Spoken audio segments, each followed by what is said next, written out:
Yeah, all the best, and Up to keep have up. great wishes for everyone. Yeah. Yeah. How's the new year going? Hey, I hear like in US, the number of COVID cases are rising really massively. Like it might touch 1 million in a day or something. Yeah, I feel like all the people that I know starting to get COVID, and I mean the good thing is like they don't have to go to the hospital. Uh, Mostly they just have to get like a bed rest. But I feel like one way or another, like I mean I'm gonna get it as well. But I Oh, already got my booster, so we'll see. okay. Fingers crossed. And yeah. So worst thing is, I think none of the medicines, I mean, the vaccines that were provided are working. So that is what I'm hearing. Like, at least from India perspective, like we are getting so many people who had two vaccines, they are still getting this.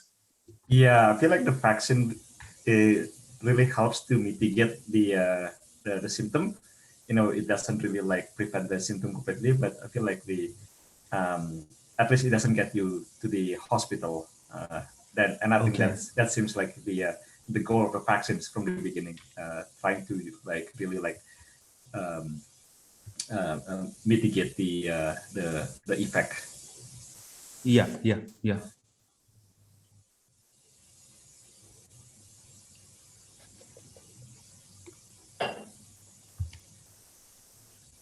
And you will be presenting the stock exchange system design Yes. Yes. tonight, right? Okay. Yeah. Yeah. Yeah. So from categorization, what I understand it is typically a hard kind of problem where there are definitely multiple moving pieces, and one of those things is really, kind of on the edge of it, almost on the edge of it. Yeah, that's quite hard. Yeah. This is like one of the hardest questions to us. I'm So I hoping think I will never get it in the actual interview. so I think, yeah, so this presentation will be helpful, and I'll be also getting some really good feedback Yeah, to be able to even enhance my current presentation and knowledge that's for to make a yeah, big shot during the real thing. yeah. I'm Yeah. sure I'm gonna learn a lot from your presentation tonight. So Yes, very, yes, very, yes. very excited. Sure, sure, same here. Yeah. I mean, did we ping on the group? Shall I ping it? We are having it now. I just ping the link. We are having it now. I'll just ping it. Okay. Okay. Just. uh,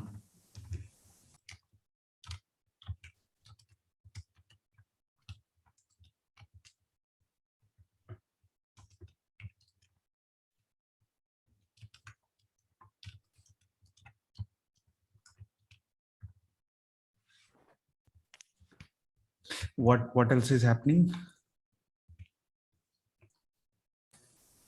Nothing much, just like trying out interviews.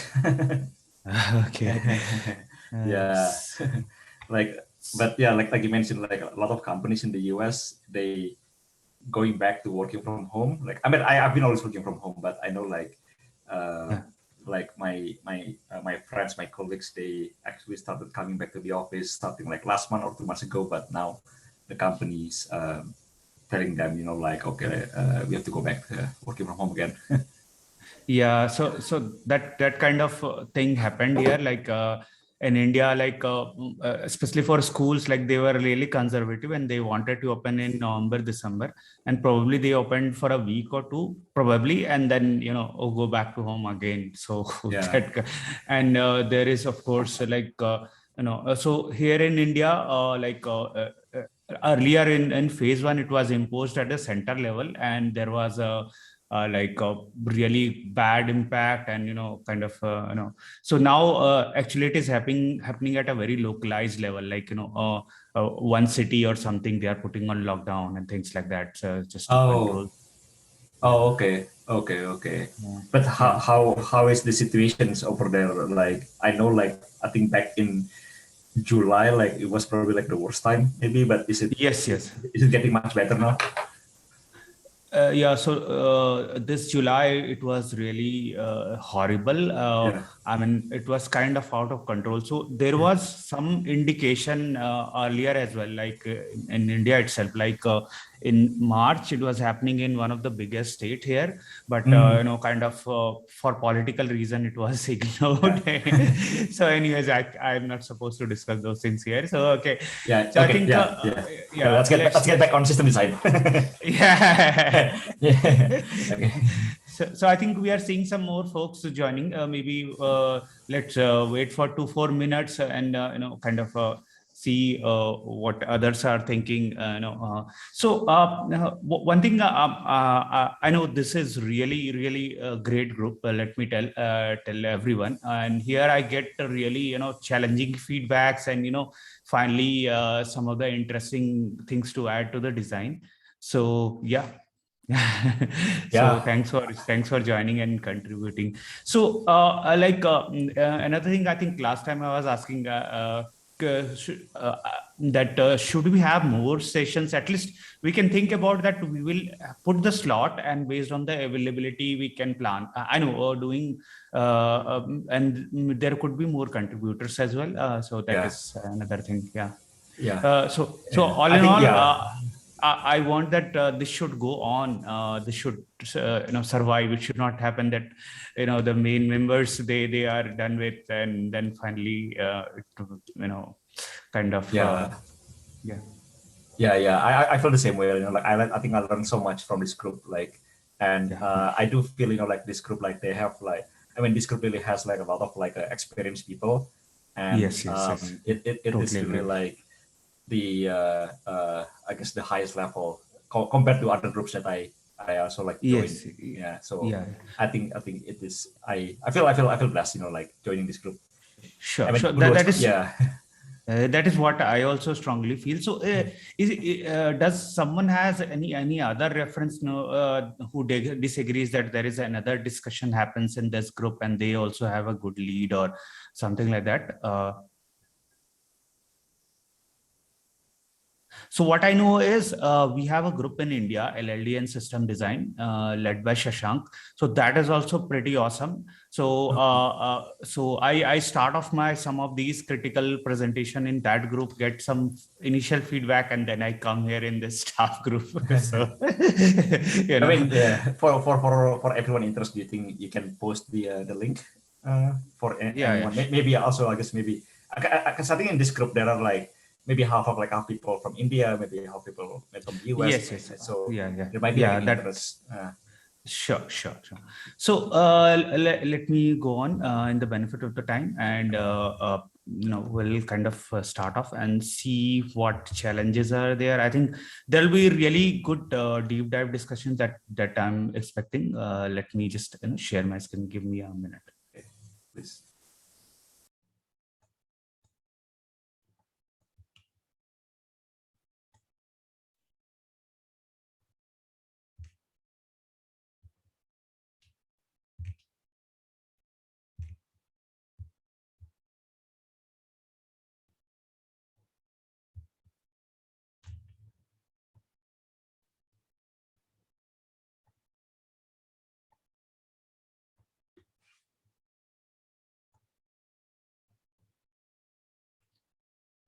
Is my screen visible and am I audible and clear to everyone?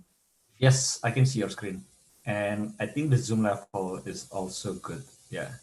Zoom level is good. Okay. Yeah. So this also Zoom level is good. Yeah, I can see the text.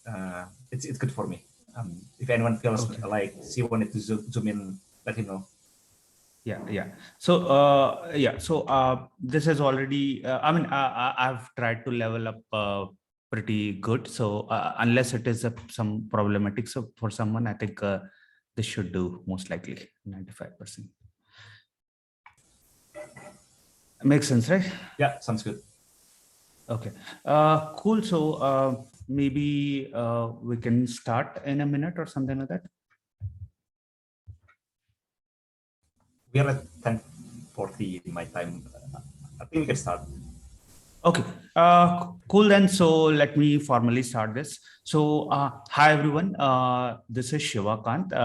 So thanks for giving me an opportunity to present this to this big audience, and I really like presenting here and learning from here. This is a kind of really great group, and thanks for joining. So let me jump into it. So the topic of our discussion is designing stock exchange like Nasdaq. So typically this is considered a hard problem because there are certain challenges which almost reaches the limit of the system. So yeah, so it had been like reviewed and kind of then I'm presenting this thing so that we have kind of really good quality for the intended group.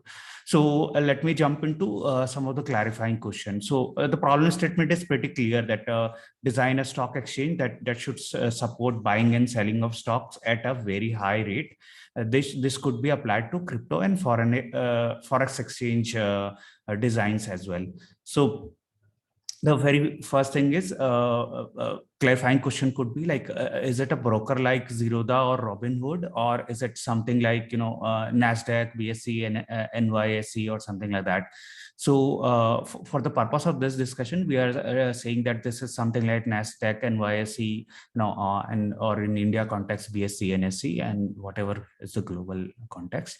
So the very next thing is, do we support market or limit order? So these are some questions that will help us narrow down the scope. Maybe some of the things that the interviewer may be interested, some of the things he wants to deep dive, some of the things he want to just drop off. So this will help save our time and prioritize the things that we are that they are specifically looking for. So the very first thing is like, do we need market order or limit order? So we could agree with the market price, which would be like we'll just say that there will be some random price or fixed price, or it could be limit order, basically a buy and sell kind of price that we want to set. Then it would be kind of a medium algorithmic solution that we may have to come to. Next is, do we need to handle the funds processing as well? So here again, like it would be simple if we already have enough funds. Maybe there is credit system, some credit limits are assumed funds are always available. Now, first, for the purpose of simplicity, and the next thing is, it could very well be called out. No, I want the payments to be also handled. So typically, this looks like a hard thing to me. And let's see, how it converges. So the next thing is, do we support full order processing or partial order as well is needed? So this again, like very similar, like a full order would be simple, and partial, could have some algorithmic nuances. So the very next thing is, how do we get how do we want to get the order processing? How soon do we want to get the order processing done? Can it be end of day? Can it be ASAP, or a microseconds level? So till now, any questions?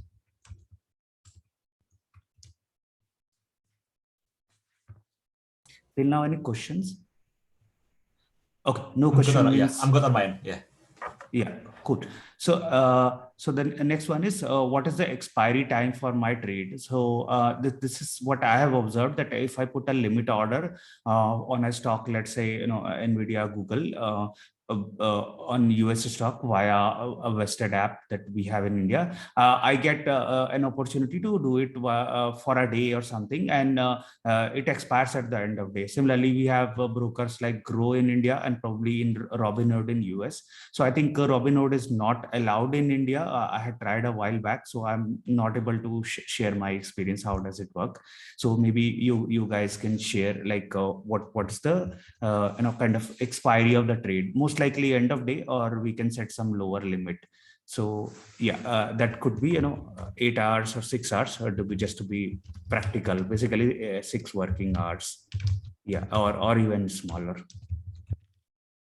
So this is again some of the clarifying question that we can ask, and like, is it 24/7 or certain business hours only? So what we are saying here is very clearly that only daytime activity, which is something like 9 a.m. to 4 p.m. As per as per market, as per market timings.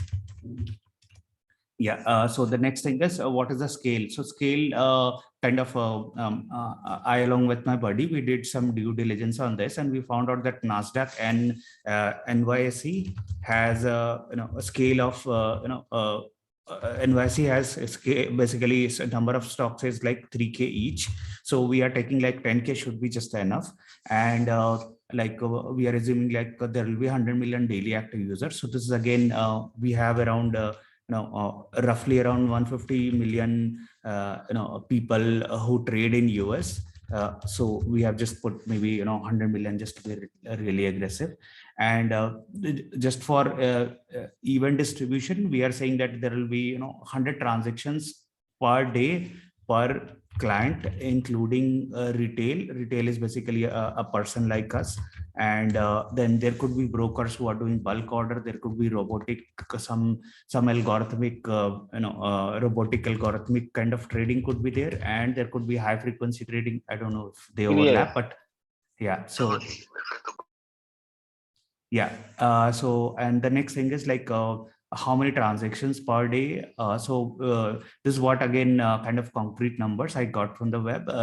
It is 10 billion transactions per day we are able to handle, and we are kind of just assuming that the top stock could take almost like 1% of the total traffic. So this is an assumption just for designing the system. That 10 billion transactions per day, is that coming from like 100 million daily active users time like 100 transaction? So this is this 100 million daily active user is an assumption just for estimation. So what I know of is 50% of the people in US do trading. So that is what I'm counting. So just roughly, I'm just giving all of them an opportunity to trade in a day.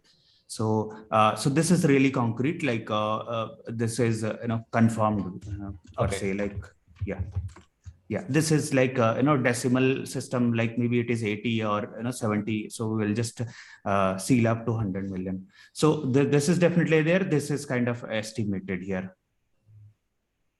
Yeah. So and broker to exchange, some limits could be placed here for for control. It should not be some broker go crazy like we had some GameStop scenario, right? So I don't know what all actually breached, but we can kind of revisit the scenario and maybe prevent something automatically.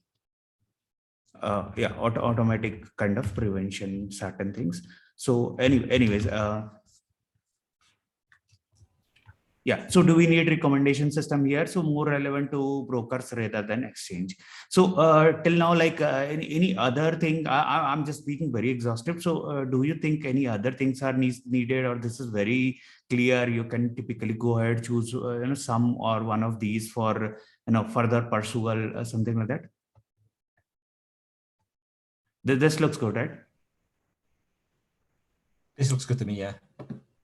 Okay, cool. So let me move on. So formally capturing the functional requirement, it would look like something like that. Client can fetch the last executed order as the running price of any ticker or share or stock. So this seems like better than bidding numbers or things like that, but this is a real number, right? Sorry, what do you mean? What do you mean by better than bidding number?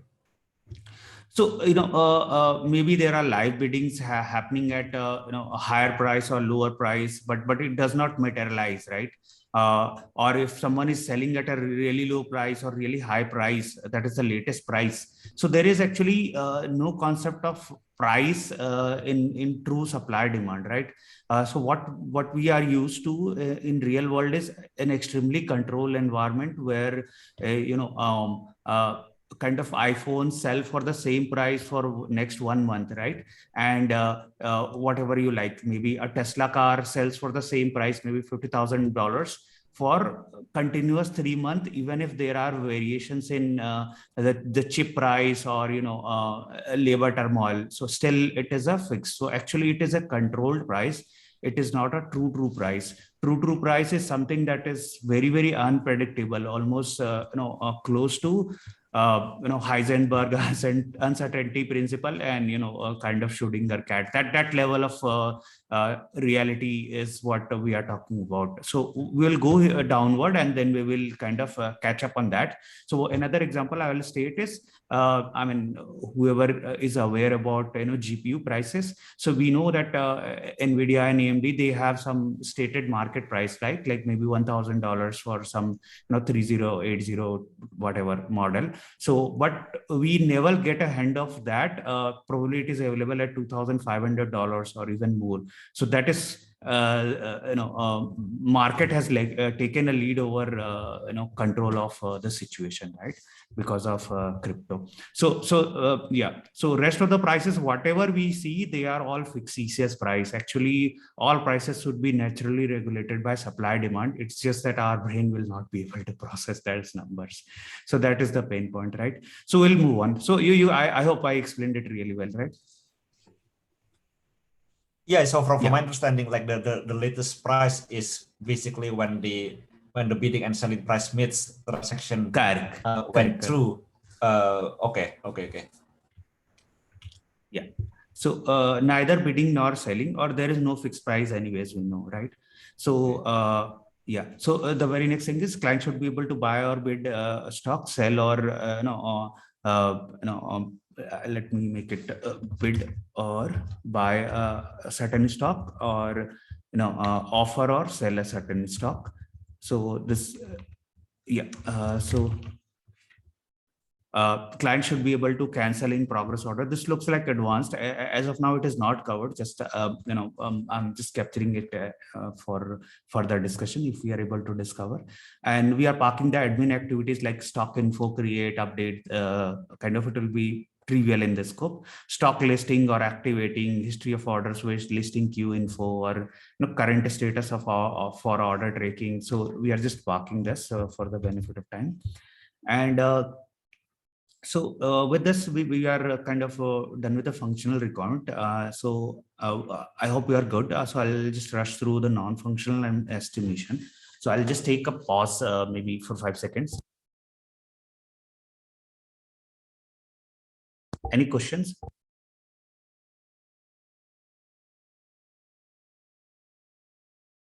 Okay, so if there are none, we will move on to the non-functional requirements. The very first thing and the very crucial thing here is ultra low latency. So this is my estimation. I think I can check back on exact numbers.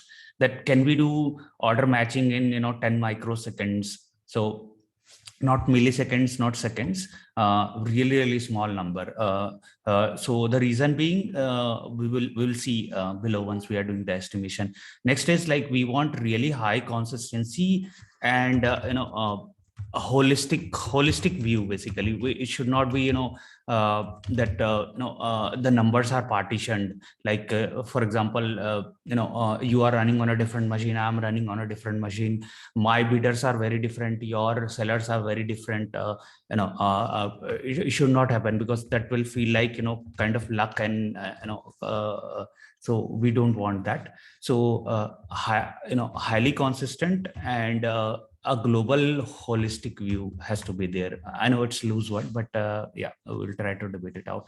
So some of the things kind of we are thinking like, will it be ACID, and how, and what will be the matching engine? Can we have 99.9% accuracy? What about 100? Or can we breach 1 in 10K? So these are kind of little debatable, but we'll see if we are able to achieve everything. And for the price ticker price, what we'll say is we can have eventual consistency, because whatever price we are seeing anyways, the latest price will not be the same, right?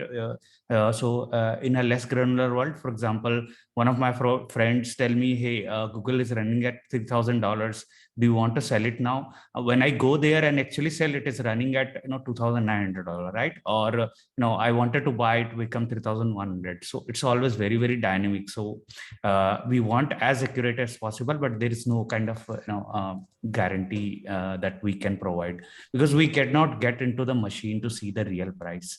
It is something that is already executed. So by philosophy or virtue of it, it was already done. So repetition is not possible, right? It could be very different. So these are like kind of trivial. I'll be skipping because it. So one-on-one. So read write looks like one-on-one. I don't know. More people will want to read about stocks. I think so. Let me make it 10:1. But I think a lot of people will be doing high frequency trading, so they don't worry about the actual price, but they just want to put a limit order. So I'm really not very sure that what should be the ratio here.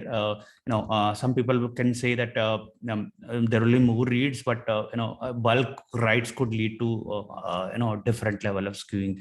So most likely, this may be more accurate. That is what I'm thinking. Let's debate it out, definitely. And so just for simplicity, I'll just move on to the calculations. So some of things already talked about. So scale is like 100 million daily active user, 100 average transaction per client per day, 10 billion transaction, which is like 100K per second with the top stock. Let's say I'm just assuming Google is a top stock. So someone has knowledge. What is the top stock here? Like, is it Apple or something by any chance? And what is their scale? Just making some assumption here. If someone can check offline, I will just update this document. So peak traffic, I'm really being very aggressive. Let's see how we'll achieve. So what we are saying is let's say market opens and I placed my order because suddenly my stock price was maybe 30% higher, or it went down 30% lower. So during the start of the day and probably end of the day, it will be really high. So I'm really being aggressive. I'm putting 100x. So this is kind of a cross question I will ask to the group. Some people say peak traffic in books as well. It is written peak traffic of 2x. So 2x is something I believe does not add any value. It should be minimum 5 or 10x. That gives some sense of elasticity or impact of scalability. So so these two things I would be interested in getting feedback from the group as well. And the storage, what I'm seeing, maybe there will be total 200 million users for storage needs to. I'm just assuming maybe 110 kilobyte for each account, so it is coming to 2 gigabyte.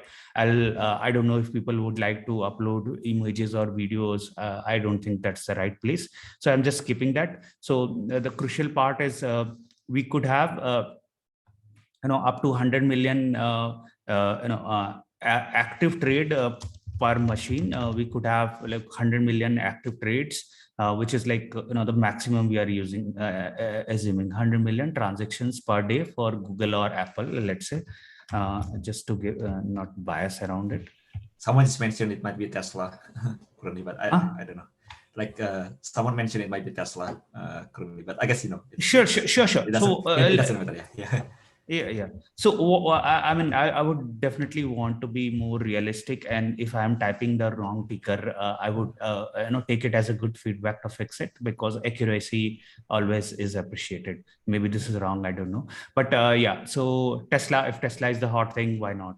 So yeah. So and if any of the number, I'll just make a very strong call out. If any of these numbers are, do you feel that there is a variance by 10x, like this is too high, it's just 10 million, or it's actually a billion, then I can fix it up. But anything less than 10x ratio, we can just ignore it out. So got it, right? Someone says no, this is not the active thing, it is like much bigger in the scale of 10x, then we can accommodate here. So this is my estimation, like 100 million 100 bytes, so 10 GB in memory kind of data structure. Worst case, I'm thinking should be able to do the matching per machine for running the matching. So I haven't gone through the solution yet, but this is what I have in mind. And distributed, we can have all the trades 100 bytes, kind of 1 terabytes in distributed cache, which is very trivial. So compute, so this looks like the most critical thing here, the compute part of it. So that too, per ticker is the highest. How do we get 100K transactions per second, or is it even possible? We can debate it out and then maybe do some sort of load leveling. So 10 microsecond is the effective speed matching that I'm thinking. Otherwise, we can load level the request probably at 100 microsecond per matching and 10K rate. So we will see. Okay. So but it will be definitely deterministic. So even if there is a delay, it will not impact the trades, right? Like, so yeah. So network requirement TCP for all reliable communication, UDP multicast for price broadcasting, slow ingestion, bulk upload should not impact breaching the systemic limit. So that is what basically network limits basically. So that is what I'm thinking. So till now this looks good. Shall I go ahead with maybe high level design, or do you want me to jump to so till now we were only capturing the problem statement almost like from 20 minutes. So so here this is from here on we are doing the solutioning. So there are multiple sections like API contract, algorithm, and then data structure and data model, and then we have high level design. So do you want me to pick up something before the other, or you want me to go in this order for whatever reason?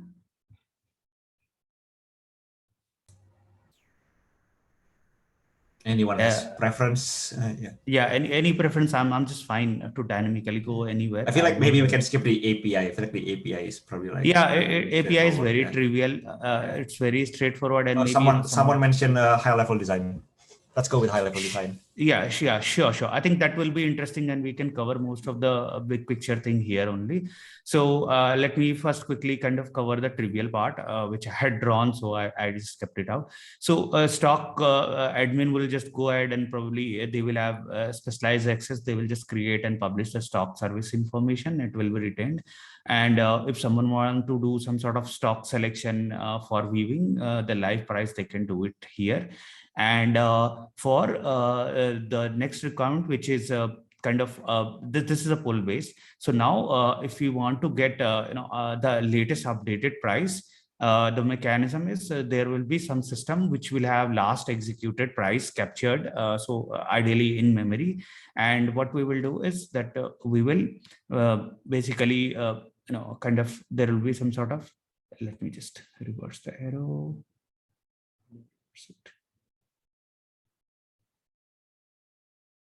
Yeah, so the this will be yeah. So whatever updates this guy is getting, it will push to some in memory queue, which will be like really low latency, and it will be then via some microservice or whatever will be UDP multicasted, and from this UDP multicasting, anyone can subscribe. So these are basically brokers. They could kind of rebroadcast it, or they could have some app, and kind of the goal is, can we have low latency ticker updates. So here the thing is that we don't want exact number, we don't want extremely high accuracy, because it does not make sense. Whatever your price you are seeing here, the price that you will get is non-deterministic. You can never have it will be some sort of accuracy that you can see that, okay, I'm having Google stock at $3,000, probably I can bid a little higher, little lower. So this will be just a suggestive thing. So so that's why we don't need reliable communication. We can use UDP, and just for saving the effort of socket and all, where we have to create millions or thousands of connection, we can instead do a multicast, which is like the servers, there will be no load. It will just multicast on some IP, and there could be listeners. And anyway, it does not have many side effects. Like even if we are charging someone, or if it is for free, it doesn't matter, because we are just publishing the price, and there is no cost in subscribing to the multicast. So now I'll jump to the core thing here. So so this side information looks good, right? admin activities kind of not I'm highlighting much, but this UDP multicast for the information update, and for low latency can be used in memory queue, and limited in memory queue, because no need to keep everything here. We can just keep pushing the latest changes here. So anyways, so does it sound good? Shall I move on to the core part of it? Okay, cool. Let me go ahead. So now comes the critical component, which is what we will be discussing, which makes this problem a little hard.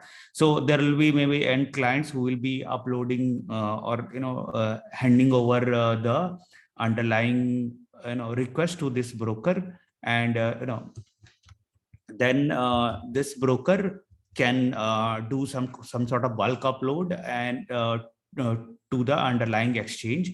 So this is basically the exchange server.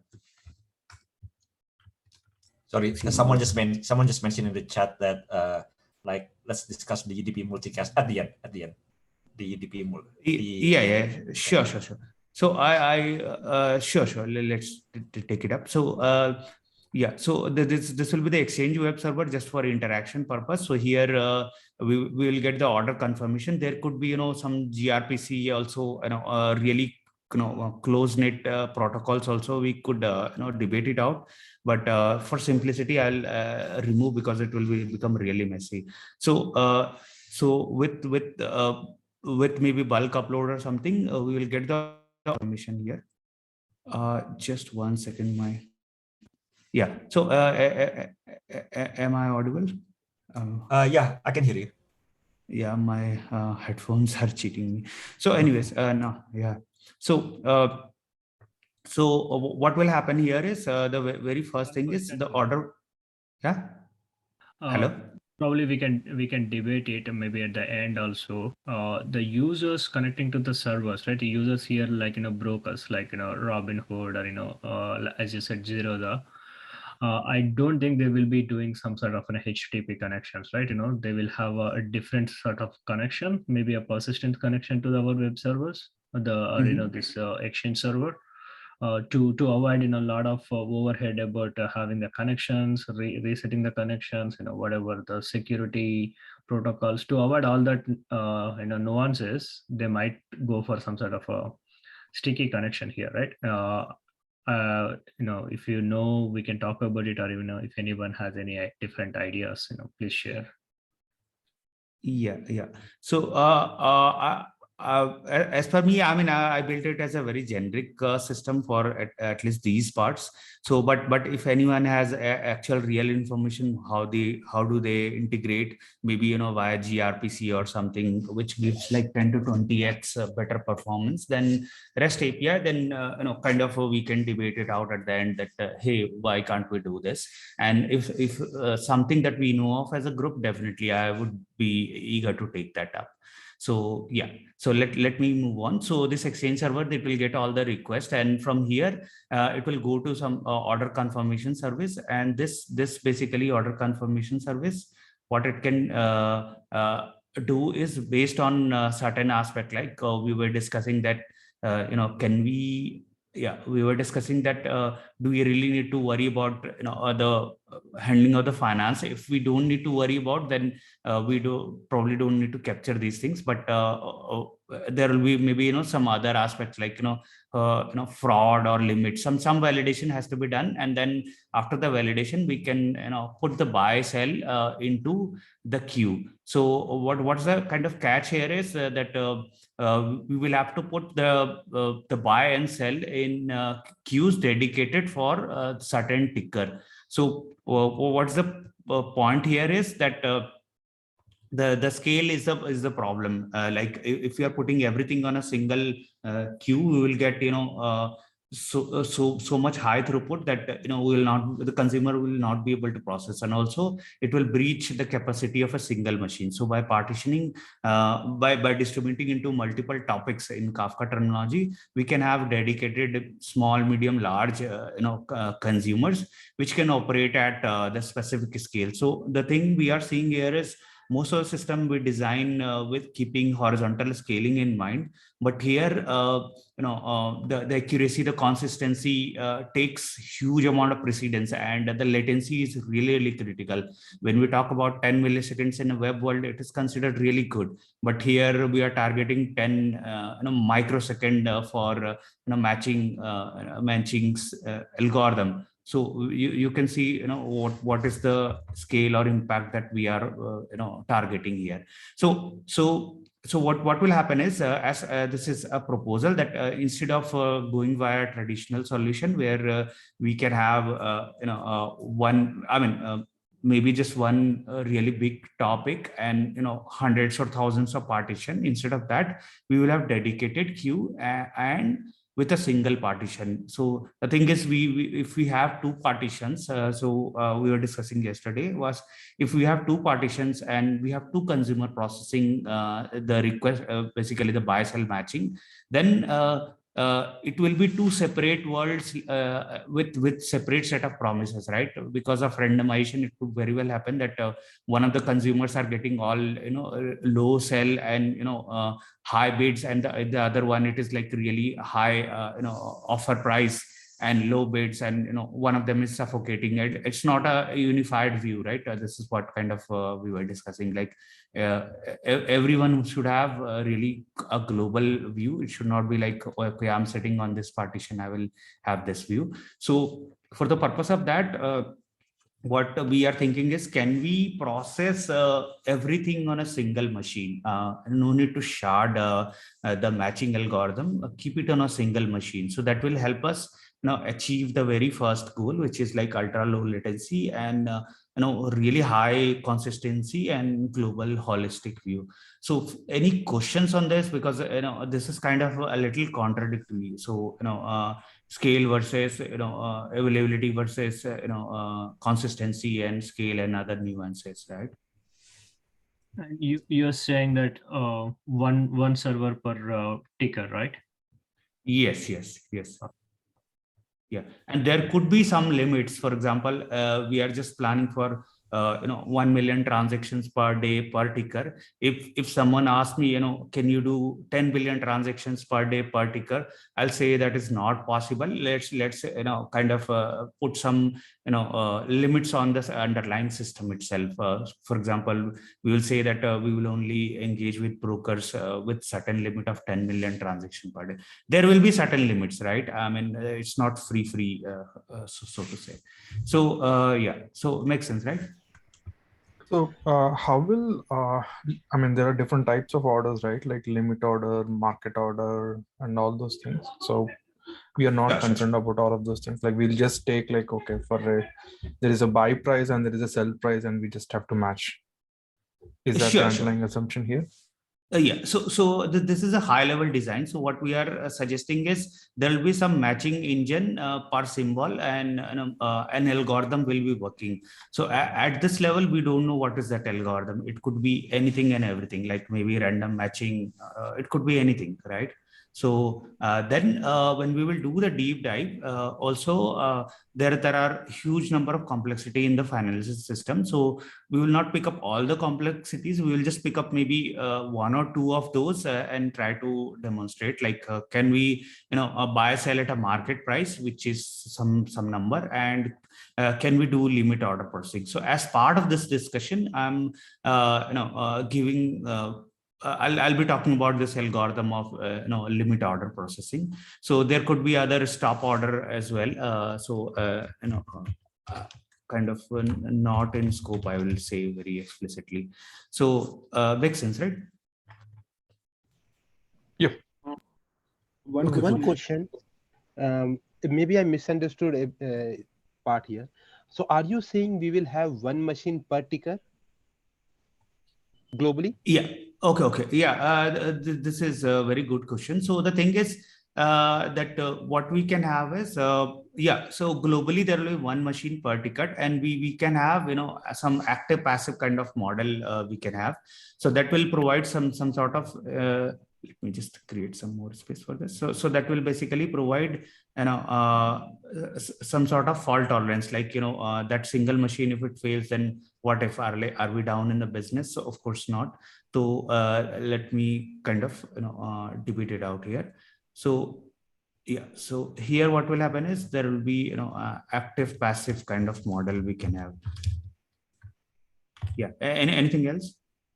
Yeah, so if we have like one machine, how we will match the performance requirements? Because say the machine is in US and somebody from India is doing any transaction, definitely they will get more lag than expected, right? So don't you think like having replicas across the world will make more sense?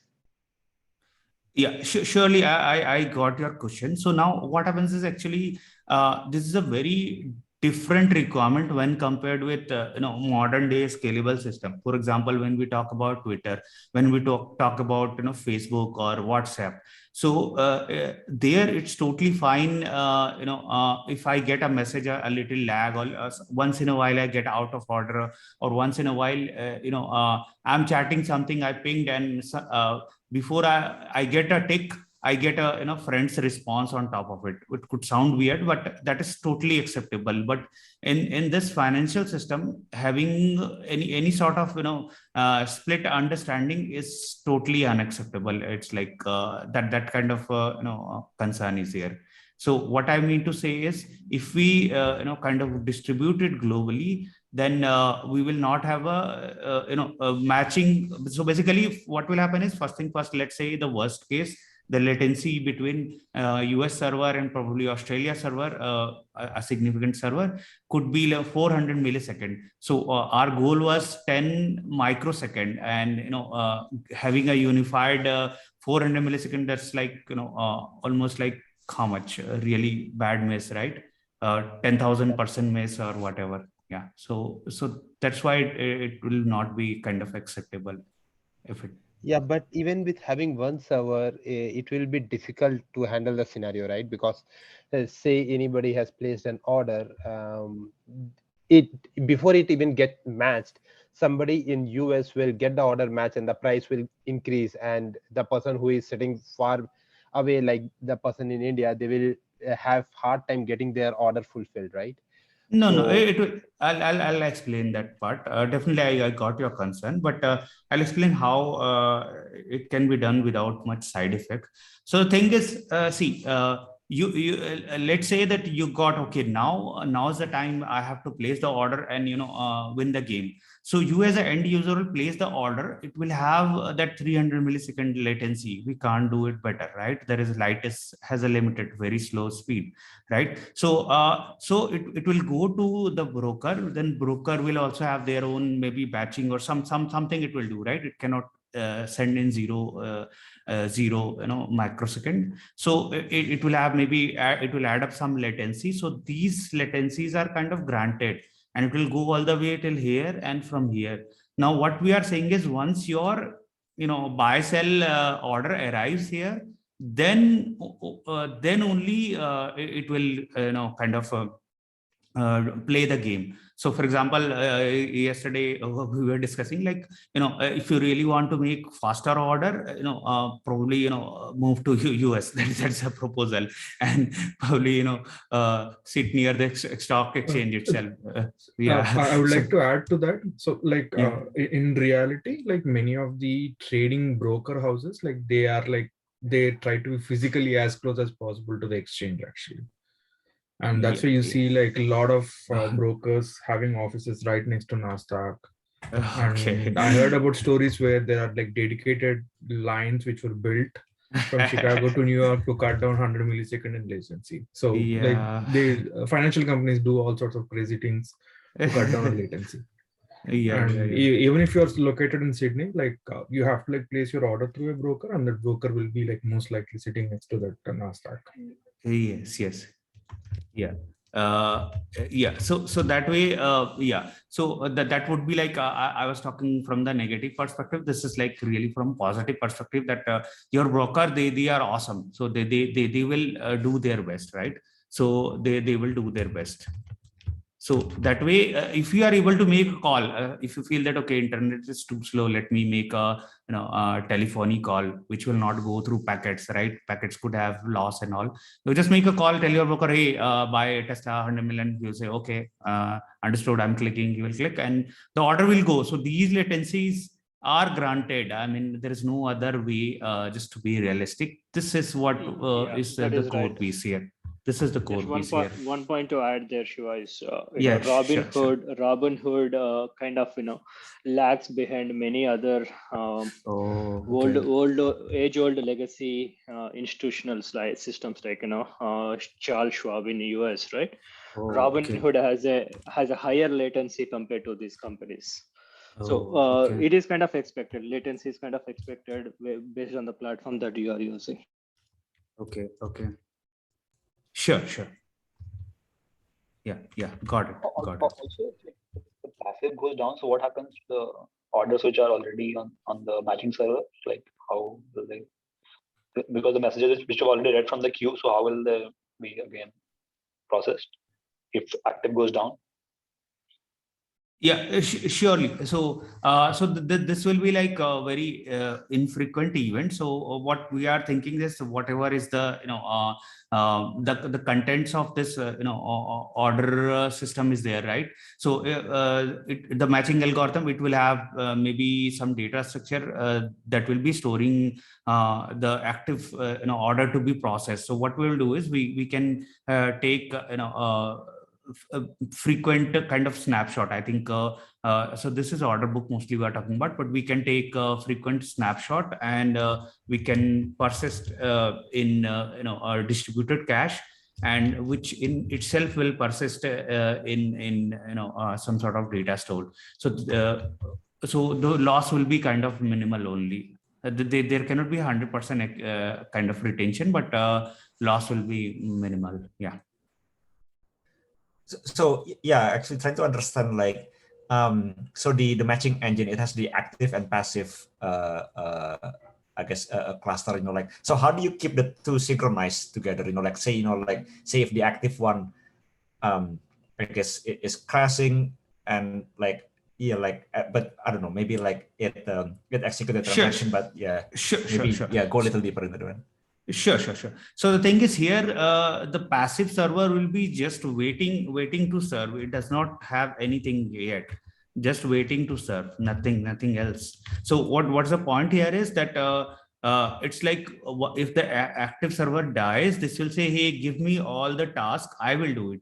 So what I can think of is maybe one of the things I can think of is, can we have some sort of zookeeper or which will help to coordinate, like if the active goes down, the passive, maybe every 5 seconds it will ping the zookeeper to check the heartbeat of active is not responding. Let's say we have to actually now roll over. So this guy, what the passive will do, it will it will disable the active, just in case there should not be a split brain. It will disable the active, and there could be fencing we can do. So let me note it this way. How does active passive kind of switching happens, and we can debate it out.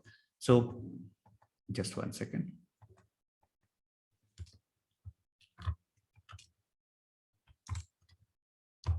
So the very first thing is that active will have all the data structure and running instance. Passive will be idle, doing nothing, literally nothing, doing nothing. Okay, so now when active's heartbeat is not reachable, then kind of passive will take over, and it will load the data from Redis. So most likely that information will be really small, right? Maybe we estimated something like 10 MB or 100 MB. So 100 MB over network, we estimated it here, memory requirement. So okay, 10 GB, it's fine. This is a really worst case, right? So let's even say that. So like if it is, I'm just calculating, like 10 GB as a worst case. So this is a massively vertical machine that we are planning, right? So so here we will have, I mean, I'm just assuming we are really rich here. So we will have 100 gigabit GBPS connection. So theoretically in 1 second we can load the snapshot and begin processing. So so what I'm saying is in 10 seconds we can deterministically recover. That's all. And what will happen in those 10 seconds is the new orders that are coming, that will come here and it will wait here in the queue. So, and whatever snapshot was taken, it will be pulled from the snapshot and loaded here. So does these numbers sounds practical, or is it like too low, too high, just a binary search kind of thing? I have a suggestion here, like instead of active passive, what if we keep pumping all the messages to both the active and passive? Just that the active server sends the messages to the order status, that whether it has been a match or not. The passive one doesn't send the messages, but then it receives the same messages from the queue. In that way, like there won't be any lag between them. These snapshots and things we need not take care of at that point. I kind of take it as a better solution. I think I would consider that sounds really like a really good thing, because in MySQL they are, if they are able to do CDC on disk, so why can't we do the same? Yeah, I think it should be doable. Just the practicality aspect, maybe someone can debate out. But I think if we can, it will be a custom protocol. That's the only thing. Why can't we do for memory DB? So I think another solution could be that that here we will have some DB which actually supports a replication over multiple machines, something like that. So that sort of thing could be taken. I mean, just going really nitpicky, can we actually make this guy as a Redis master, and the passive will be the Redis follower?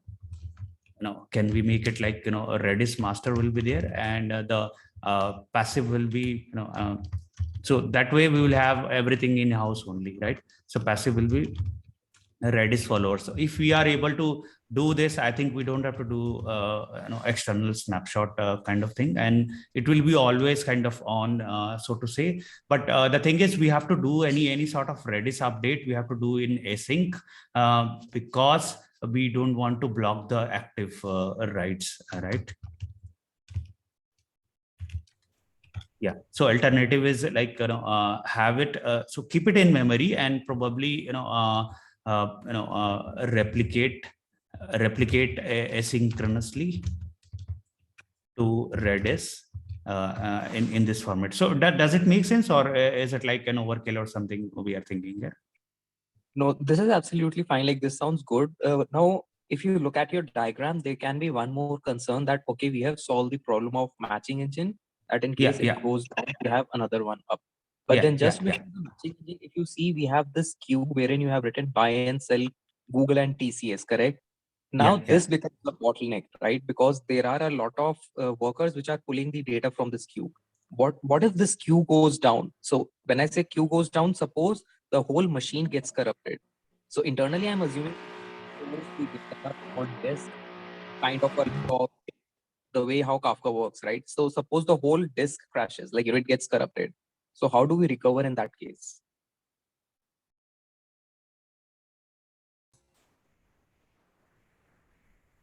Isn't that Kafka has a built-in fault tolerance and it gets replicated across multiple brokers? Yeah. Yes, I mean, that is one approach. Another approach, I mean, like, yeah, just wanted to discuss that trade-off. So. Right. Sorry, no, maybe I will let Shiva answer that. But Shiva, are you there?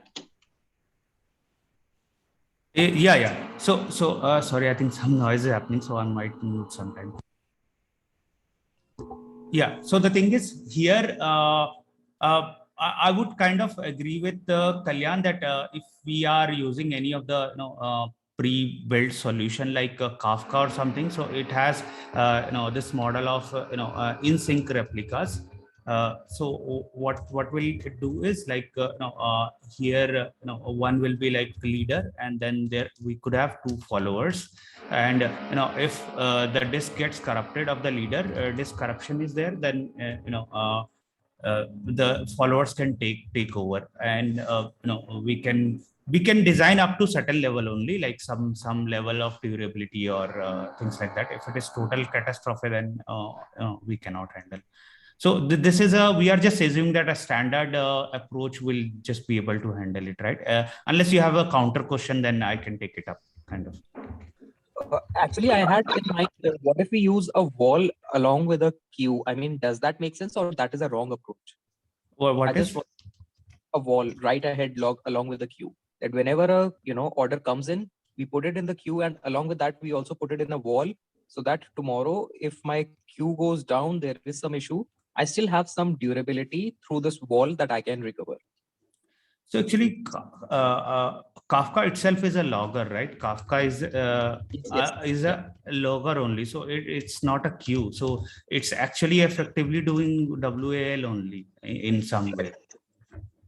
Yeah. So and out of all the systems we know, I mean, anything we know, I think Kafka will sit on top 3 of across the things that we talk around, like even Redis and also. So I think they have built all the durability in place. So I don't think we'll have to worry much about durability at Kafka level. Oh, thanks. So the point is, this is already purpose built for that, and this is a leading and kind of almost like monopolistic kind of. So there is a kind of a reason for that, right? One question I have, like, how do we ensure the idempotency of the transactions? Like, does the queue guarantee exactly one's transactions? Because okay, yeah. I think that's something interesting and not thought about in this diagram per se. So so shall we go into this? I definitely, I also want to discuss idempotency. This will be really interesting to see. Or shall I kind of first cover the other functional aspects of the system, like maybe algorithm, data model a bit, because this is an advanced thing. I think maybe I'll try, but let's see. Yeah, I don't mind to cover this later. Like we can sure. So this this looks like a big picture of this, and definitely kind of in that quality and time, I think this is good. Let's jump on to the algorithm part of it, I think, because there will be more question. I understand this is important, but let's kind of jump to the next set of things. So APIs we already discussed. It will be some trivial post and get, and maybe some sort of broadcasting and all, which is not exactly API, but anyways. So next thing is the algorithm. So there could be actually multiple algorithm. It is something that the exchange can say that, okay, we are using this algorithm, and there is no right or wrong. They will do for a certain optimization. Okay. So one of the criteria could be that if there is a buyer and the seller, give buyer with the highest amount the best opportunity, which could be counterintuitive, but give them the best opportunity. So now, so what will happen is one of the algorithms that we can come up with is based on the pricing, to the order matching. Okay, so I'll give out an example just to keep everyone in loop. So let's say that there is some stock. I know maybe you can call it a penny stock. So you want to basically, there are guys who want to sell it for $8, and then there are some other folks who want to sell it for 9, 10, 11, and there is one more person who wants to sell it for $1,000. Okay, so and there are so these are basically offer price, right? Offer or sell price. So the next one is the bidding price, bidding or buying price.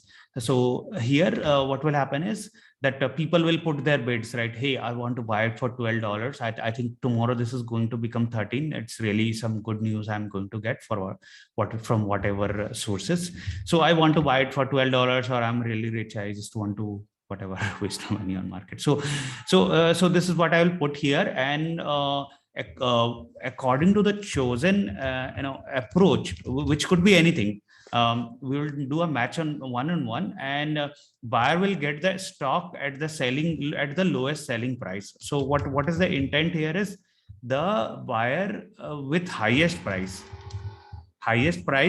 will get the stock at the lowest price. So this is what kind of let's say is an algorithm. Okay, it could be debated out that this is not the best, this is not fair, this has some issues. But anyways, this is what we are talking about. So what will happen is that this guy with $12 proposal, this guy or girl will end up getting the stock at a selling price of $8. So this will get a very good deal. So it is a buyer centric, not a seller centric. So seller centric, it could have been another way, like this person is able to buy at $12. So it could very well happen in a parallel universe that this guy will be able to actually gain $4 more and effectively sell it at $12. But that is not we have, not $12 by design, basically by design. Okay, so you're getting, I hope I did not confuse by explaining the counter example. So first of all, this approach or the algorithm or a proposal, does it look good?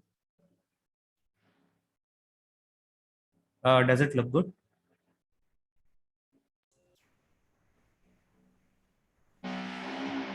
Okay, so I'll just assume that we understood it. So kind of what another thing people do, at least I've been hearing is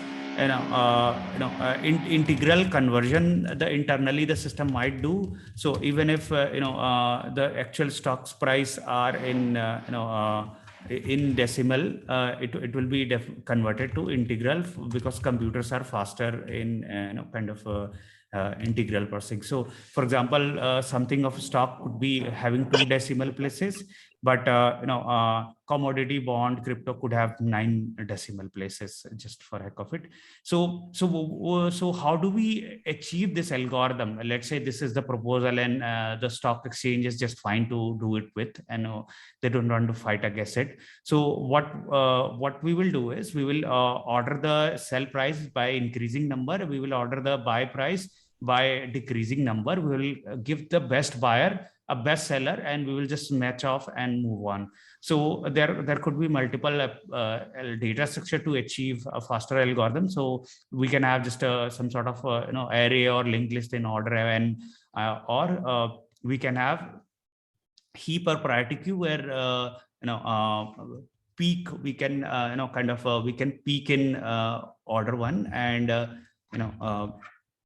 actual pull out will be order log n. So this is especially for matching, because if we are matching and it is not moving, kind of we can hold on and all.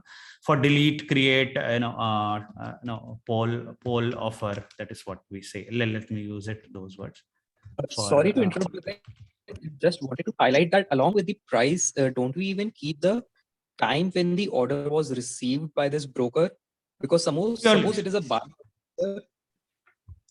It is a buy order, and right, and there are 2 prices which are same. So then we order them based on the time, like which came first, to make sure there is fairness. Sure. So this will be, let me kind of really be nicky picky here.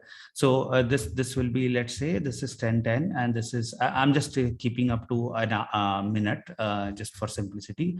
I don't know what is the lowest granularity, but let's say that this is another person, this is another person, and I think the time will take precedence over quantity. So I'll just put it here. And yeah, so another thing is, so let's say this quantity is 100 or something. So now the thing is, we can have different algorithm again here. So the very first thing is, whoever came first on the same price, while the trades are happening, will get the preference, and whoever came second, so kind of they will get lower ordering. So more precisely in SQL paradigm, can we say like this, order by price, comma, arrival time, comma, maybe quantity. I don't know. Do we want to debate out? Will it be like higher an order, something like that? Quantity descending, something like that. So this will be price will be ascending. This will be ascending, and quantity maybe it will be descending. So that is what I could think of. Any other detailing if you want, we can do, but for the purpose of the time bound discussion, I think this is pretty good, and I'll move on definitely. So so this looks like one of the algorithmic approach where peak will be order one, and the poll and offer will be log n here, if we are able to use this data structure. All processing has to be done in local VM, as we are required to do it at a very high rate for a given ticker, and we want Sure. Sure. Yeah, priority queue, right?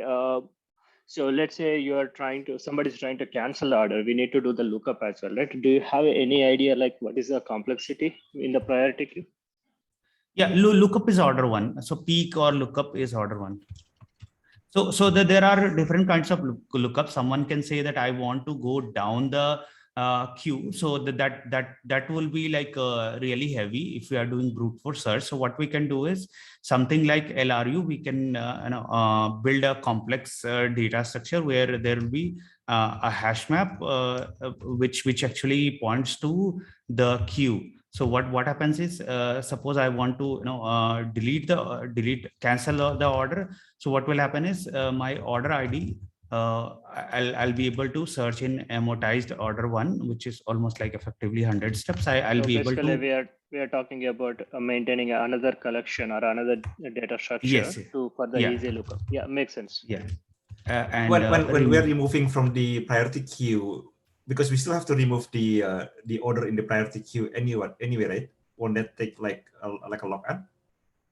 No, that lot is just login only, not more than that. It will always be login. So let me kind of make it like for cancel. What we can do is we can have hash map, and this can be done in kind of effectively. This will be done in order login.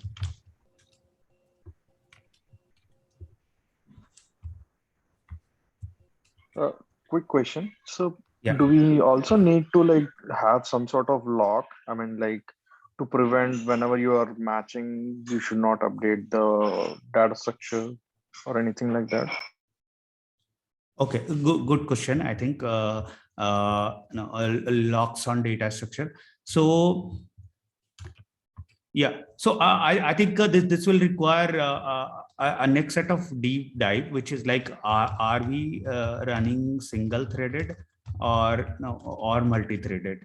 Right. So now this is really deep dive. For example, most of the application like horizontal scaling, we do kind of parallelization, right? Concurrent or parallel execution we do typically in any machine, right? So parallel is kind of more intuitive, but any one of you, if you might know, Node.js is just single threaded, right? For so why basically? So because it does not want to unnecessarily get into the race condition of multiple threads and try to debate what would be the right consistent model. So I mean, I'm just thinking, can we run it in single threaded here? Then we don't have to worry about any locks because it will be all sequential. So I mean, Node.js, like the thing which works for it is the event loop architecture. So in this one, like, let's take like, there are like 4 or 5 orders which are coming in, and you have like some in-memory queues already. So when do you match? When do you update the queue with the order? So in what order does it happen?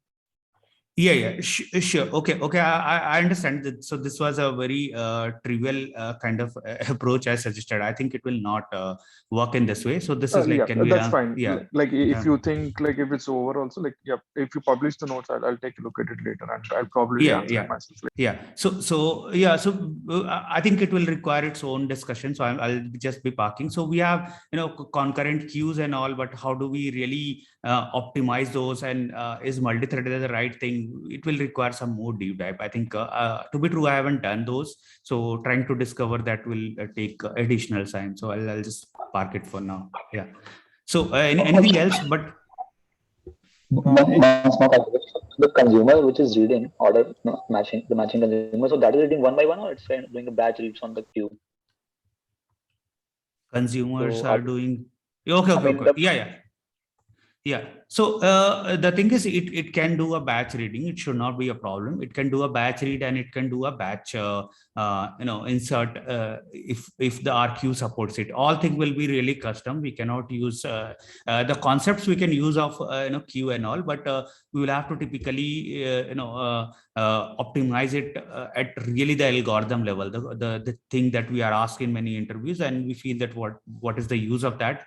That is what we will play around here. That offer to a queue and bulk item, maybe 10 items to the queue. So I think batching could be done here, definitely not an issue, I'm saying. Yeah, because if you one by one, then we won't need, we can avoid locks and all that on the data structure, like if you're reading one by one. Yes. So what we could also do, because there will be network latency also, right?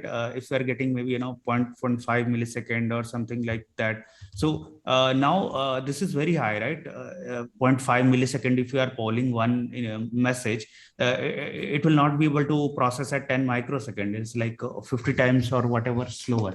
So it has to get batching. So it kind of makes sense. Similarly, what we can do is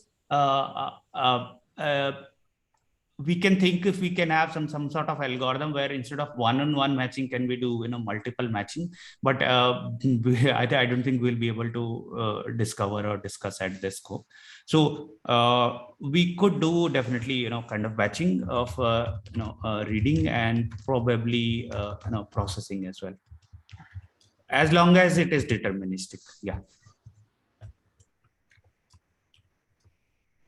Deterministic and fair. So anything else? One question I have, Shiva, is okay, so we are just taking one machine for a ticker, right? So are we assuming that even for high buy and sell, the local data structure which we're maintaining, for example, HashMap, would it fit in just one machine? Because we have Sure. So yeah, I'll revisit it. So we had kind of visited that part already. So so this is basically there will be 10 billion transactions per day, and the top stock, maybe whatever you like, will have 100 million transactions per day. So now in the local memory, local VM memory, we will have to only store 100 million of these entries, right? So like buy or sell kind of thing, right? So now this 100 million, we can be really aggressive in compressing it to 100 bytes and just store what is needed for the matching. So this will take just 10 GB RAM, which is like nothing. Okay, got it. Yeah, right. So yeah, this makes sense, right? Yeah. So any other question?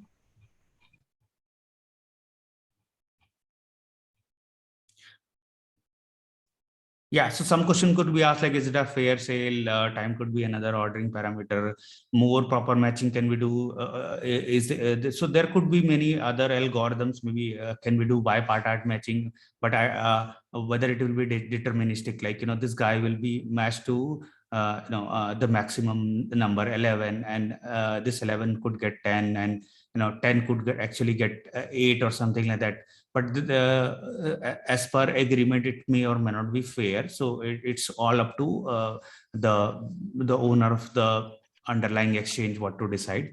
And one call out was like, can we use key value store like Redis for buy sell intent? So latency would be much higher, like more than 1 millisecond, which is like extremely slow, right? Network is very slow, like 0.5 millisecond. And so here we have to operate at maybe 10 microsecond level. So what I'm thinking is like, can we have even if it requires reading from the memory, can we process 5-10 instructions of the matching instructions and do it within 10 microsecond? I understand if we are able to actually heuristically somehow put, I mean, we don't know if it actually is in the L1 level, then it can operate at nanosecond, not a problem. Like it can easily achieve in maybe 50 or 100 nanosecond, but it will totally depend on the hit and miss ratio. So I don't know what will be the exact distribution, but if we are able to actually hit the L1, L2, L1, L2, then it will be really awesome. We can operate at nanosecond scale. But if it has to hit the main memory, which is very slow, like very slow, like 100 nanosecond is kind of latency here. So because of this, it will have a limit, right? So it will be based on the distribution. What is the cacheability the CPU is able to hit here? So the proximity, the timing, and all. So I think it is very hard to calculate at this level. I think someone can run through and do a research paper on this. Okay. So, anyways, so I think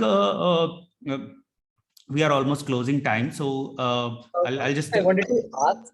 Initially, we talked about, like, in between that we wanted to take care of the limit orders and the market orders. So we didn't differentiate between them. So is it like we are processing them the same way? Yeah. Sorry. Tell me. Initially, we said that we want to take care of, like, what type of order it is, whether it is a limit order or it is a market order. So will the strategy remain the same in both the cases?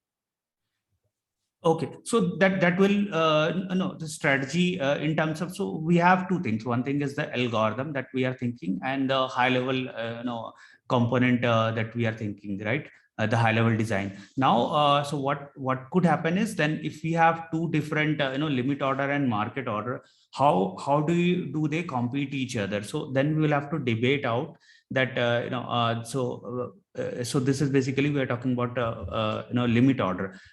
So let's say, what about market order? Let me put it below just to prevent confusion. So how will market order compete with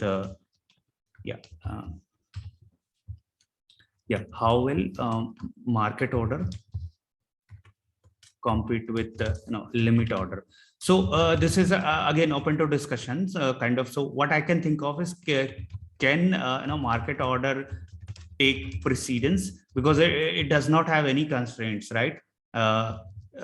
Precedence over limit order. Yeah. So this will be a question kind of for the person sitting on the other side. If yes, then it means that I can just read the offer price and buy and freeze it. No, just freeze the offer price, not even read. Why do you need to read? So just freeze the offer price. So what I mean is, no need to peek. Just do poll of the seller's queue. So I think that this will solve. If it is no, then what should be the priority between the two?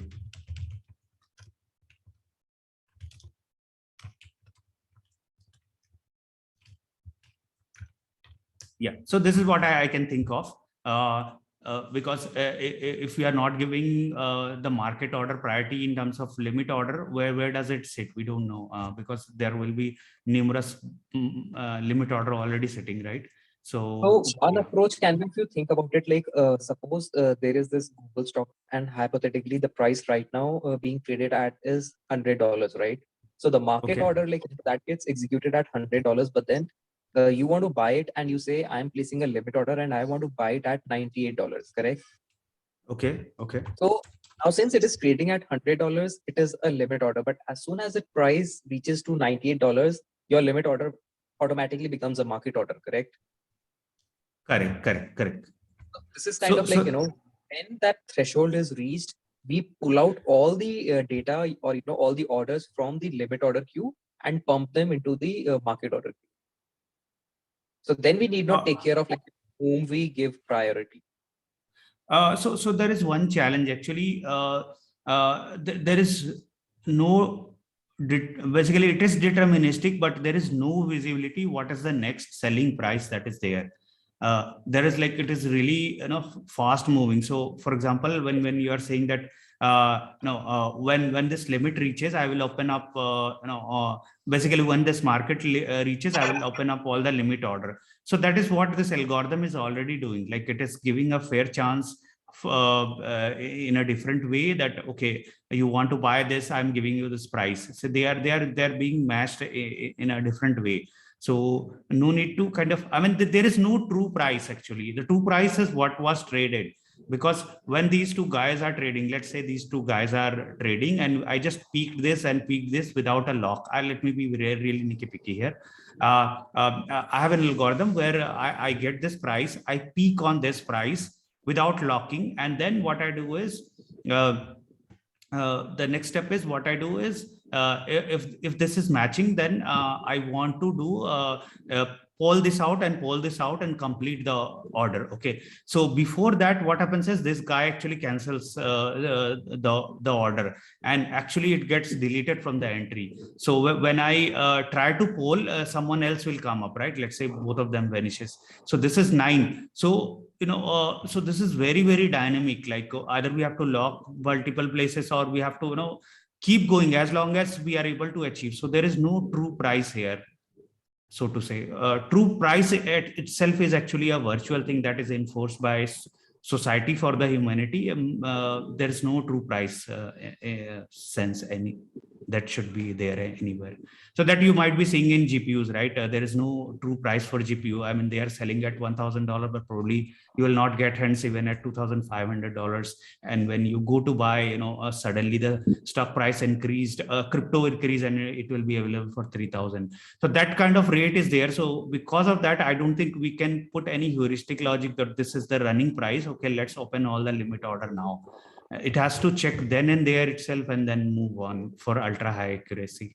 So yeah, so does that just make sense? Yeah, thanks. Yeah, so there is no true price to actually open limit order on last price. It's very dynamic.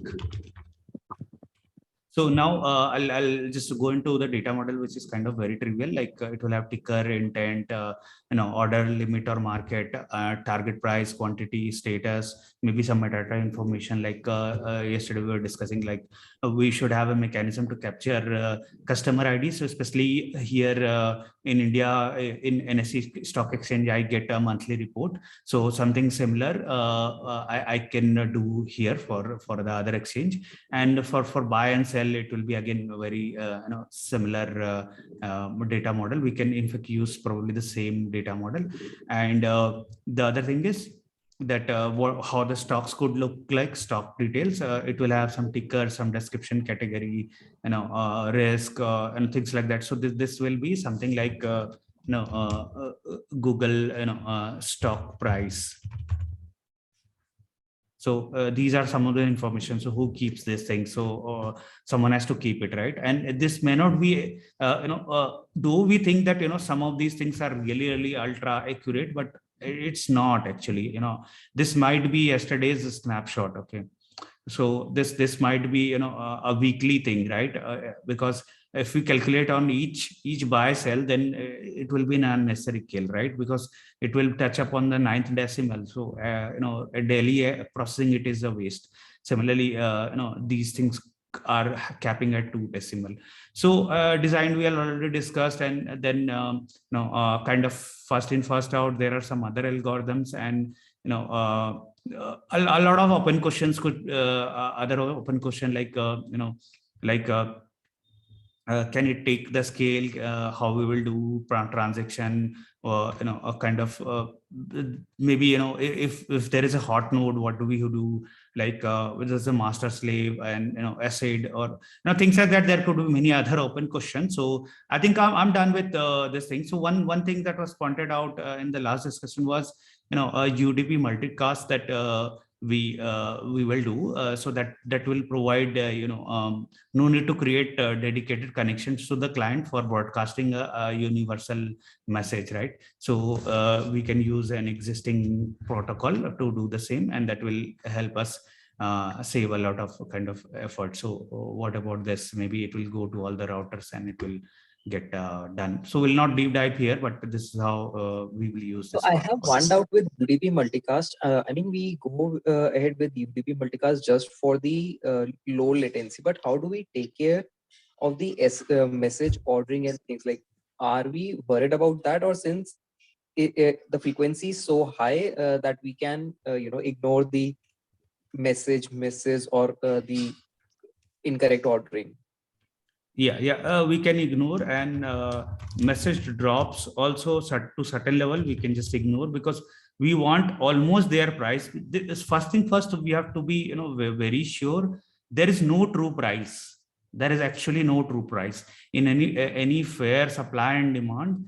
There is no true price. The price that we see in the world is an MRP that is set by the government to control the things, but in true fair world there should be no true price. And what happens is there's a last executed transaction will come here. It will sit in some cache probably for serving, and it can be pushed to maybe in the same cache as a queue, maybe in memory queue, and it will be just pushed to this UDP. If some message drops, fine. If it is coming out of order, fine. If it is we are able to get some sort of sense of reliability, we are totally fine.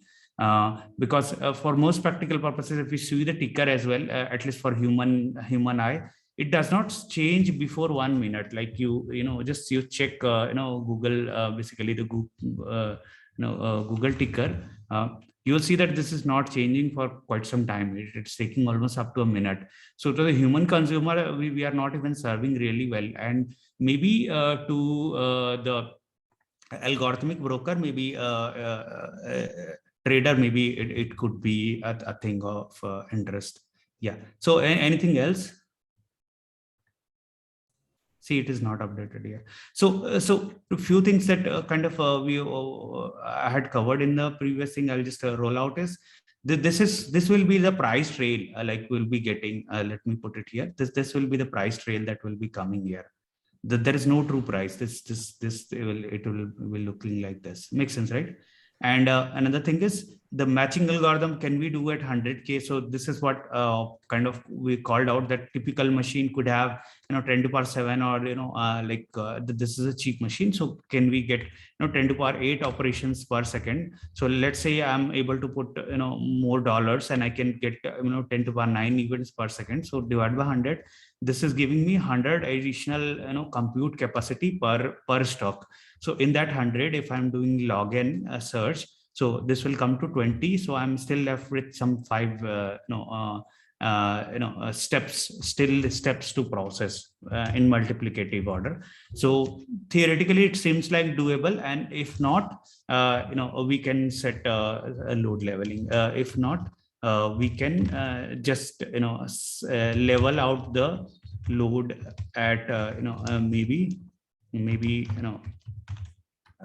10K per second. We can level out that works. So what is the practical number that we'll get? So what will happen is only the trade matching will be delayed, but they will still be done, right? So during the spike, we already told we are doing 100x kind of scale peak expectation. So if we are not really able to scale, so we can level it and make it 10x scale. So that is also kind of fine only to a large extent.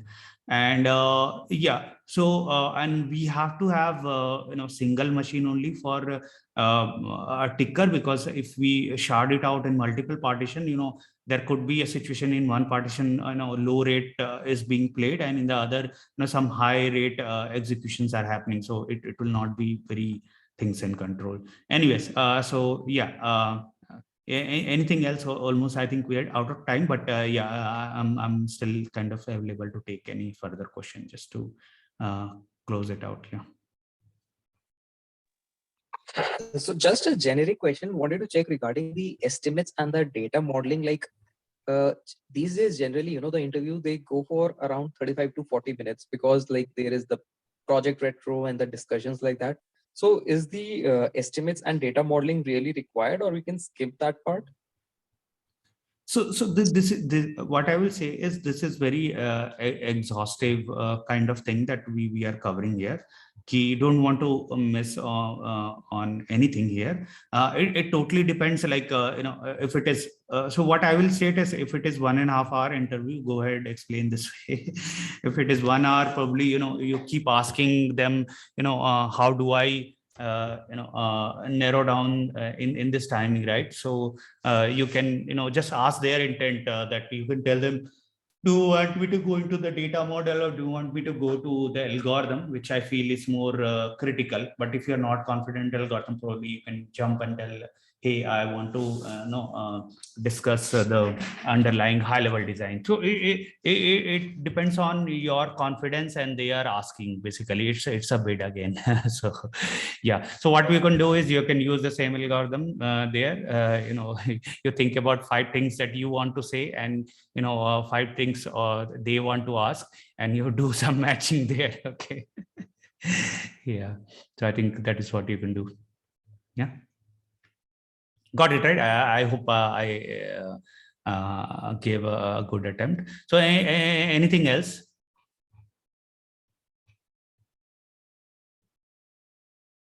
Anything else?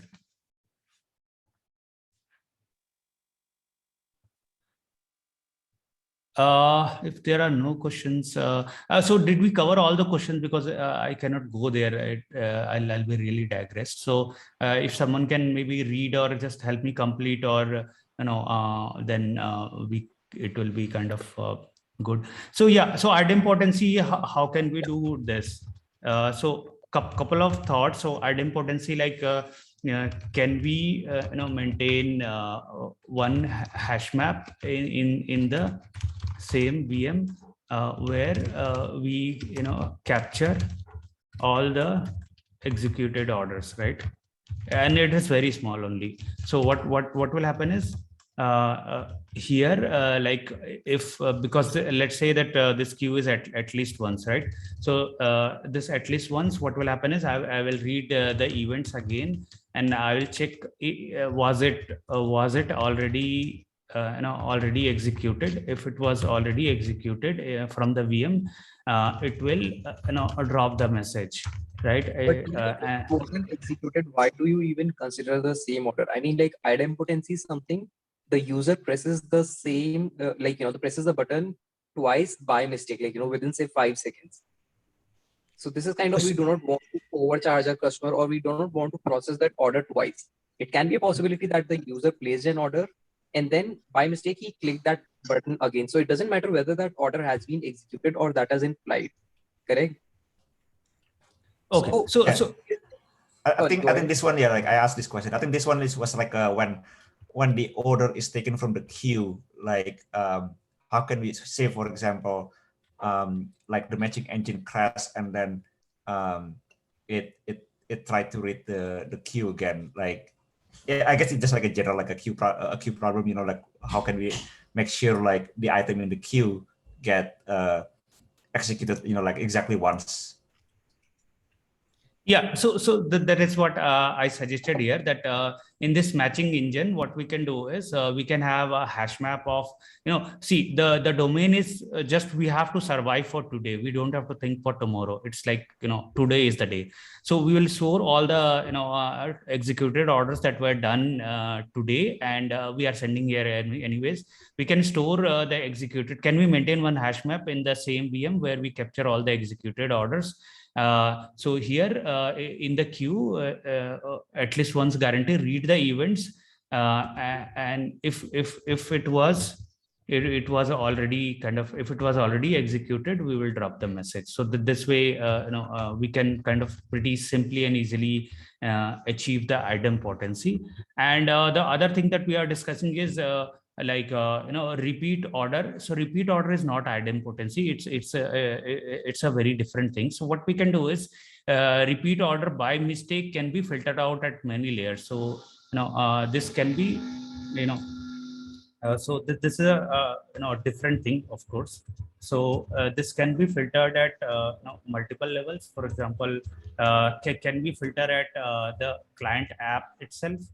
Can we filter at a broker web service? Can we filter at exchange this API, order confirmation service, exchange order confirmation service? So this has a lot of opportunity to get cleaned before landing here. So what is the TTL you are planning to set in the hash map? Yeah, hash map for the day, full day. Do you think that the hash map will be able to store all the keys of like the day? Suppose a stock becomes really hot like Tesla. We have like millions and millions of maximum just 5 seconds, isn't it? Yes, that is what I think. Okay. So because unless your consumers are really slow and they are not able to consume messages fast, I think in that case, basically less than a minute should be okay. Okay. So yeah, I think we can come up with some one number. So what I'm thinking is, what is the limit of the system? So most likely it will be really vertical system, which will have minimum 128 GB RAM. So there, memory won't be a concern. The only thing is, I think the hash map grows really large, it will start becoming inefficient, right? So here, what if we maintain a Bloom filter? What like Bloom filter? Yes. So see, if you think about it, like what we want to do is we only want to check that if that particular order ID, that message ID is present in that Bloom filter in the past 5 seconds. If it is not present, we accept that order because it is not an item. If Bloom filter says that it might be present, then only we go ahead and see whether it is really present or not. Right? Surely. I think that could be done. So yeah, alternatives. Yeah, we can have a Bloom filter. Yeah. This will be much faster. So I think the awesome part of this is this hash map is really if I'm taking it 1 day of kind of a thing, cache, I'm just speaking up explicitly for evaluation, then it might take up to 1,000 steps for order one processing. But if we are maintaining maybe 20 minutes, 1 minute or something, it might take 20 steps because the list and all is very small, the array splitting is very small. Now this will also take huge amount of time when compared with Bloom filter, because Bloom filter can stay in L1 cache, right? So can it process in 10 nanosecond? Yes. So this will be this will be maybe some microseconds, maybe I don't know, 10 microsecond it might require, or even more, because especially if we are duplicating and creating this will be like in nanosecond, 1,000 times more faster is my estimate. So yeah, I think this is a very good alternative. Just want to clarify, for Bloom filter it is probabilistic approach, right? So it will surely tell whether that order has been it is a probabilistic, but then probability is that whether the order has been received or no. If it hasn't been received, it will be clear that no, I haven't received this order yet. So you can, safely take it in. Right? The probability is, it can say it might have been received, but if it hasn't been received, it will be 100% sure that I haven't received. Oh yeah. Okay. Right. So here And false we positives storing are the allowed. Bloom- Are we storing the Bloom filter in local memory? Yes, we will store in local memory, and by machine design, it most likely could sit eventually be there in L1. I don't know if there is a model to push someone to L1 forever, but can we have it in L1? Most likely, it will always be there in L1 cache. So what happens if the machine goes down? How do we need to basically store a replica in the passive as well?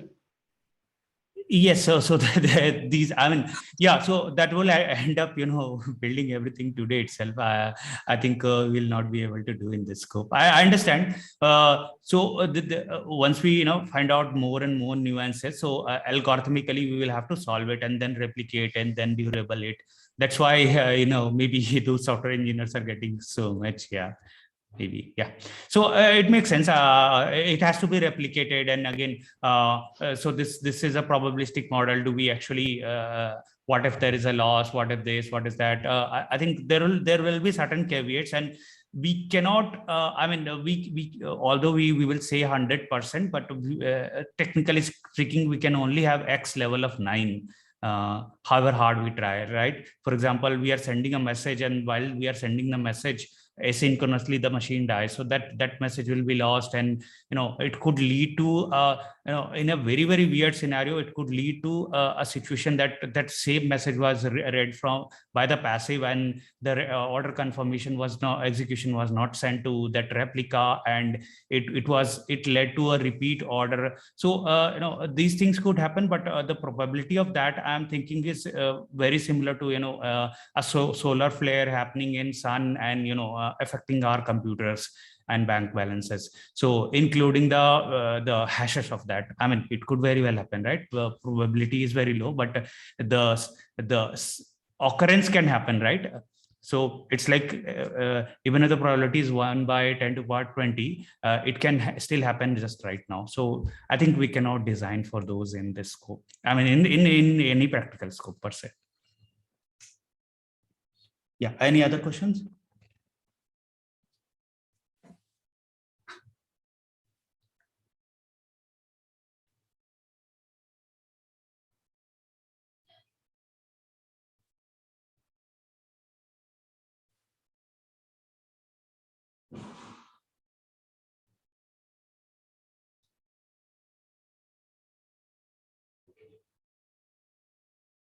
Any other questions?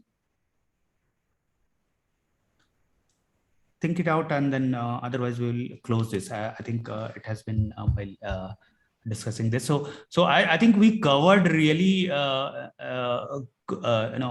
in good amount of detail. I mean, I'm just checking who all are there. Probably people would have dropped out. So maybe someone want to ask any other question. I'm just fine giving it best attempt, or it will be some good learning for the group. So maybe 1 or 2 minutes, otherwise we can just drop off. So one last thing I wanted to check, we have talked about the queues and the memory, but then nowhere we talked about the database. So what kind of database do we select for such a scenario? So the way at least I've been seeing here is most likely for the distributed data store, can we use one of the option could be, can we use Redis, and for the queue, can we use Kafka, kind of simply with just a proven one, and for like the automatic snapshot, something if we are taking, can we use maybe some data lake like S3 or something? Can we use that? So that could be something kind of thought provoking. And anyway, these things like order and payment and user, these we will Where think do we that store these the are prices? So price really basically the ticket that we do have prices, say we receive it every 10 milliseconds, correct? So we do have a lot of prices. So where do we store that? Is it a time series database, or you prefer something else? Yeah. So it could be just even we don't need a queue, we can just have one last entry, so to say. So we can have any distributed key value store to store that. Yeah. I mean, we only want the last price, right? There is no other price, and there is no realistic price, so to say. Yes, I mean, we want the last price, but then a better, answer to this would be a time series database. Why? Because at the end of the day, like if you look for any graph, we need to plot the graphs to indicate that, this is the price movement of this particular security over an year or say, for the past 1 month.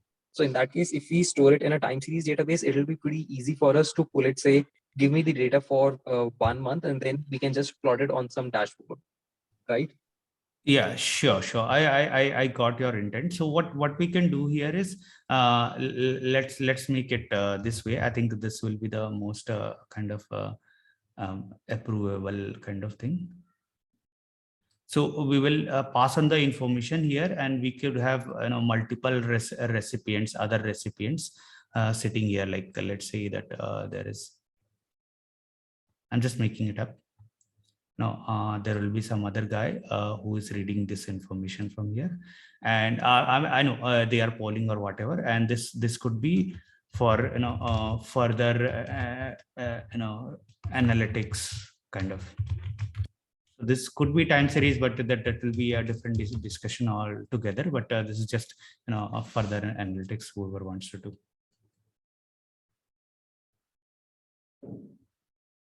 Yeah, anything else? Anything else? Thanks. I'm good. Thanks, Shiva. Yeah, I think we're done. Let's call off because we're not getting questions. So and anything beyond we can ask offline, I'm pretty sure. And this was really great discussion. Thanks everyone for joining and making this event really awesome. And yeah, see you. Thank you so much, Shiva, for presenting. Yeah. I think I learned a lot from your presentation. Yeah, sure. Yeah. Okay. Good night, everyone. For good afternoon. Thank you. Bye.